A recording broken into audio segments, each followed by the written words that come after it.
I thought rooming with Malik on our college trip to Egypt would be a nightmare. He was loud, cocky, and everything I usually avoided. But one night, while I was asleep, he did something I never expected. He touched me, gently, deliberately, and I didn't stop him. What happened next changed how I saw him, and how I saw myself. When the college announced the international trip to Egypt, most people cheered. Me? I winced.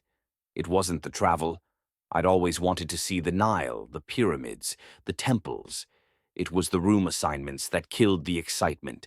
Somehow I just knew I'd end up with Malik. And of course I was right. Malik Owens, tall, athletic, smooth-talking, and always the center of attention. The kind of guy who could charm his way out of anything. That smile alone could make people forget why they were mad. Black, beautiful. Built like he didn't just visit the gym. He lived there. Girls adored him. Guys envied him. Professors praised him. And me? I avoided him. I was quiet, the keep my head down and do my work type. The student teachers liked for my essays, not my presence. Malik was chaos. I was calm. So, of course, our professor paired us together. Opposites foster growth, she said, clutching her clipboard like it held the commandments. I wanted to protest. Ask her if she'd ever spent more than 5 minutes alone with Malik Owens. But I didn't.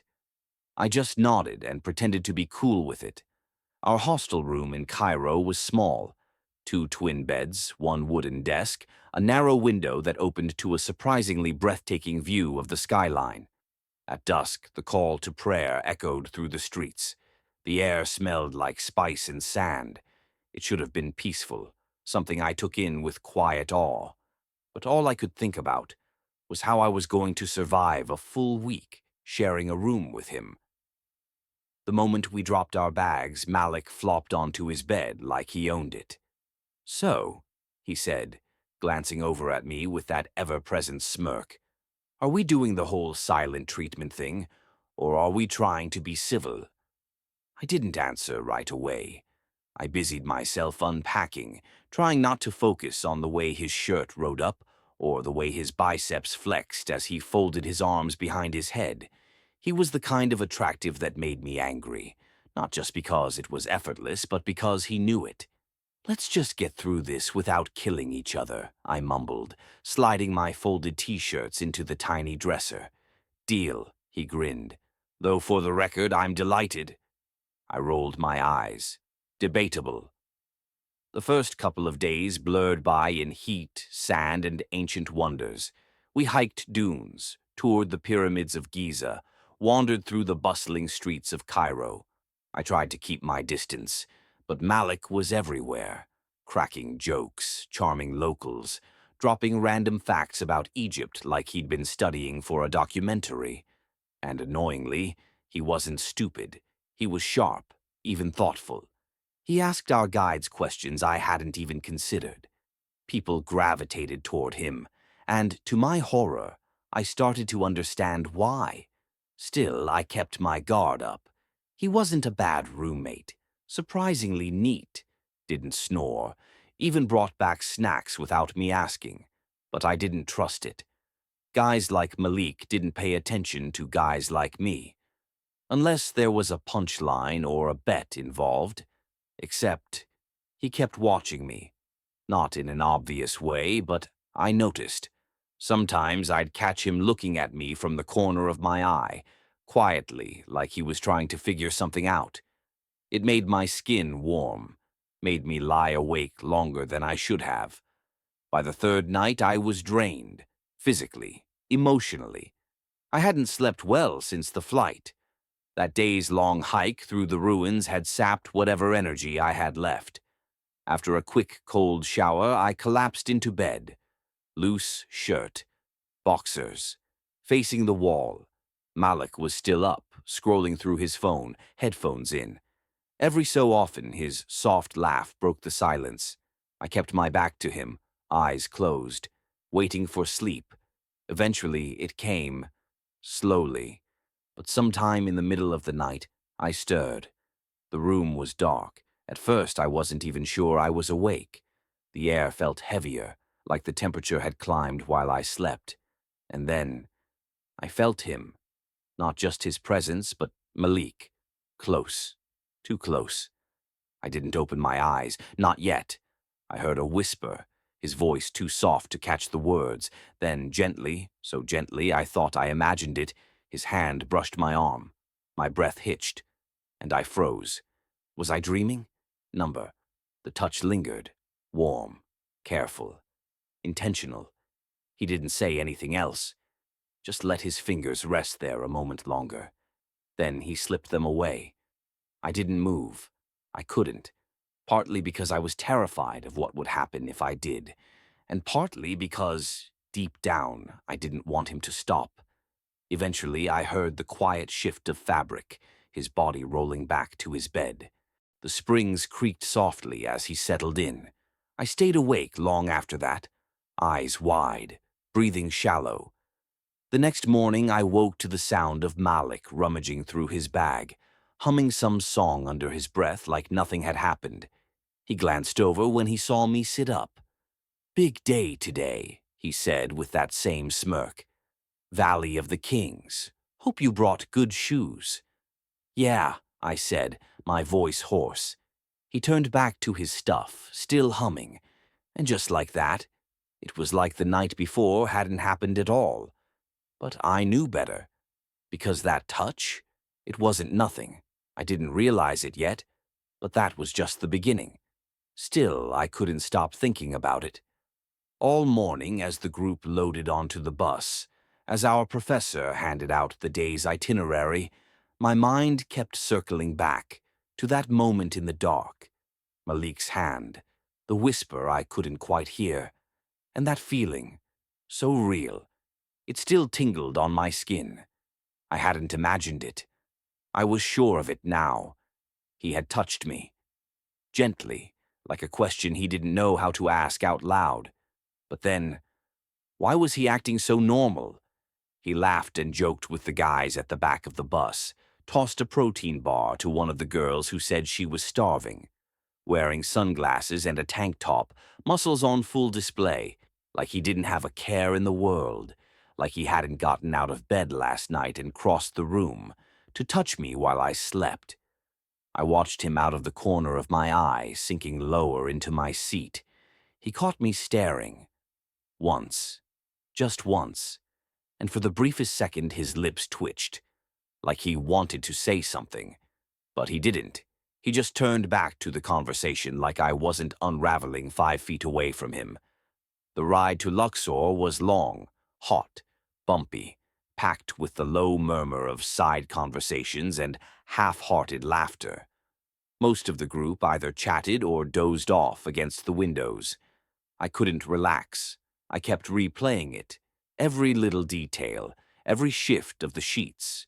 Was it just curiosity, a mistake, or something else? At one point, Malik leaned closer and lowered his sunglasses. "You're awfully quiet today," he said, voice low enough that only I could hear.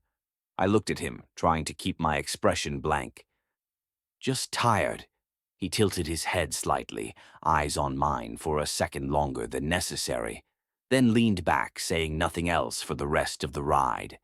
The rest of the day passed in a haze of stone corridors and ancient silence. The Valley of the Kings was breathtaking, towering tombs carved into the rock, colors that had outlived empires. I should have been in awe. But my focus was fractured. Malik stayed close, not in a way that drew attention, but near enough that I could feel him. He asked the guides thoughtful questions, jotted notes in our tour book, and bumped his shoulder into mine like it meant nothing. But I noticed how he wasn't joking as much, how his hand brushed mine when we passed water bottles, how his eyes lingered a little too long when he thought I wasn't looking. Was he testing me? Or scared I'd say something? And what would I even say? "Hey, Malik, did you sneak over and touch me last night while I was asleep?" Yeah, that would go over great. By the time we got back to the hotel, I was fried. My head pounded from the heat, and my thoughts had been boiling since morning. I didn't bother showering. I just stripped off my shirt and collapsed face down on the bed, still wearing dusty cargo shorts and socks. I wanted sleep. I wanted silence. Mostly, I wanted a break from my own mind. Malik came in a few minutes later, the sound of plastic rustling as he dumped snacks onto the desk. "You good?" he asked. I gave a thumbs up from where my face was buried in the pillow. "Exhausted." He chuckled softly, and it caught me off guard. How gentle it sounded. "You really don't talk much, do you?" "Not unless I've got something worth saying." He didn't respond right away. Then I heard him sit down on the edge of his bed. "You ever think maybe people want to hear what you have to say anyway?" That made me pause. I rolled over just enough to glance at him. He wasn't looking at me. He was staring at the ceiling, arms folded behind his head, lost in thought. "You ever think maybe you're more interesting than you let yourself be?" he added. My chest tightened. Was this about me being quiet, or something else? He turned his head, eyes meeting mine across the narrow room. Maybe both. Something shifted. He wasn't smiling, not like usual. His eyes weren't intense, just open, curious. Like he was waiting for me to say something I'd been holding in. I didn't. I couldn't. Later that night, we got ready for bed in silence. He brushed his teeth. I pretended to read a book I couldn't absorb. When the lights went out, the quiet got heavier. The sound of our breathing filled the room. His bed creaked slightly as he shifted. Mine didn't.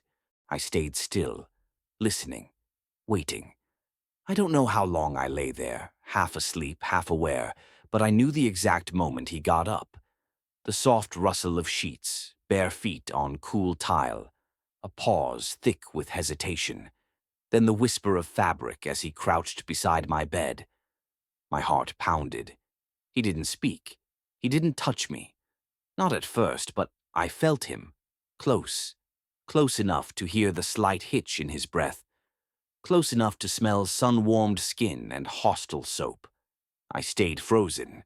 Then, slowly, deliberately, I felt his fingers brush against my leg, just below the hem of my shorts. I didn't move. I should have, but I didn't, and I think that's when everything really began. Because I waited for him. The next morning I woke up feeling like I hadn't slept at all. My legs were tangled in the sheets, my skin still warm where Malik's fingers had ghosted over my thigh. My heart had been pounding too loud all night, not out of fear, but something stranger, something I didn't know how to name yet. I hadn't opened my eyes when he touched me, hadn't said a word, hadn't stopped him. Why? The question looped in my head like a broken song. When I finally sat up, Malik was already dressed, sitting on the edge of his bed, earbuds in, bag of trail, mix in hand. He looked up, gave me a nod. No sign of last night on his face. "You sleep all right?" he asked casually, popping a few almonds into his mouth. I hesitated. "Yeah." "You were out cold," he said with a grin. "Didn't even hear you snore." I forced a laugh, but my stomach twisted. He was pretending again. Or maybe I was, pretending I hadn't laid there, frozen, while he crossed a line we still hadn't talked about. We joined the group for breakfast. The usual buzz filled the air. Someone raved about the night market. Someone else argued about which pyramid was the most impressive. I kept my head down, poked at a half-toasted piece of bread. Malik joked with the guy sitting across from us, but even while laughing, he kept glancing at me. Quick, careful checks. Was he waiting for me to say something, or hoping I never would? The bus that day took us to Karnak Temple. Massive, grand in a way that made you feel small. Stone columns like trees, carved with prayers and history older than memory. I tried to focus on the guide, tried to listen, but my thoughts kept drifting, to the night, to the touch, to the silence, to how his fingers had hovered, unsure, curious. When we paused for water, he stepped beside me. "You good?" he asked. "Yeah," I said quickly, not meeting his eyes. "You've been quiet?" I shrugged. "I'm always quiet." He didn't speak right away. Then softly, "You don't have to be, you know." "Not with me." I looked up, startled. His eyes weren't teasing. They were soft. "Sincerely." "I mean it," he added. "You don't always have to play invisible." I didn't know how to respond. That afternoon, we took a short boat ride along the Nile. The water shimmered. Palm trees lined the banks, waving gently in the warm wind. Malik and I ended up sitting side by side again. Not that I had much choice. Everyone had paired up. We didn't talk at first. He leaned back against the boat, one leg stretched out, eyes closed, completely at peace. I, on the other hand, sat rigid, hands folded tightly between my knees. "You're quiet again," he said after a while, eyes still closed.